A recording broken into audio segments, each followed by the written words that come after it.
inyong suporta, mga kaibigan. Stay here at Life Change OFW Journey. Enjoy lang po tayo. God bless to all. Good morning and happiness life, mga ka-Life Change. Ito po muli si Leonardo Pulintan, ang inyong host dito lang sa Life Change OFW Journey, and welcome to my YouTube channel. So today, ang pag-uusapan natin is real talks about attitude. So alam naman natin maraming tao, yes, ang may problema dito. Maraming tao na magaling sana, may kakayanan, kaya lang bagsak sa attitude. Bakit kaya sila bumabagsak sa attitude? Kasi una, ginagamit nila yung alam ko na yan, kaya ko na yan. Ayan ang sinatawag nilang I system. Minsan puro I use my I.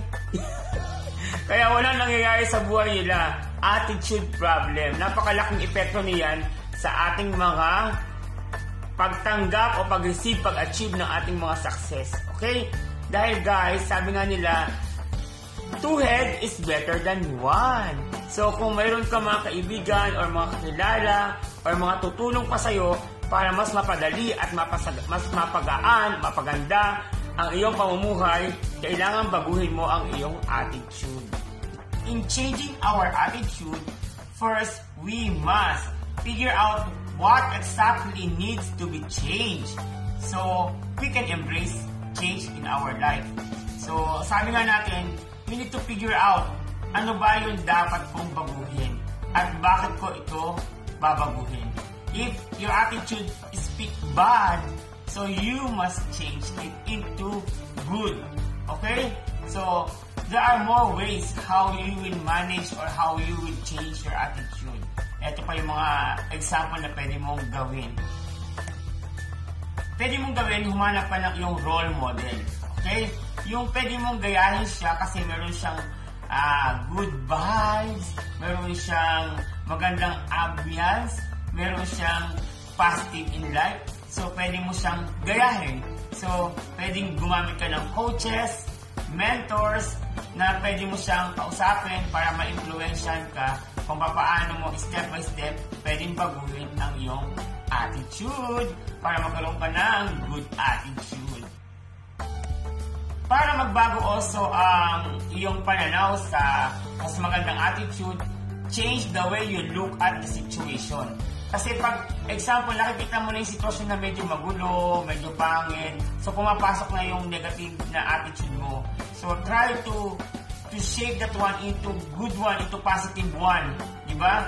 I-shape mo yung sitwasyon sa mas magandang bagay para doon ka mag-focus sa solusyon, doon ka mag-focus sa goal mo para at least hindi maapektuhan ang attitude mo. Ito, pinaka-magandang paraan to help to change your attitude, okay? Ang dapat mo talagang gawin is to see what attitude can change your life, whole life. Tingnan mo kung papaano ka, yun yung perfect na, papaano ka babaguhin ng attitude mo sa mas magandang pamumuhay, okay?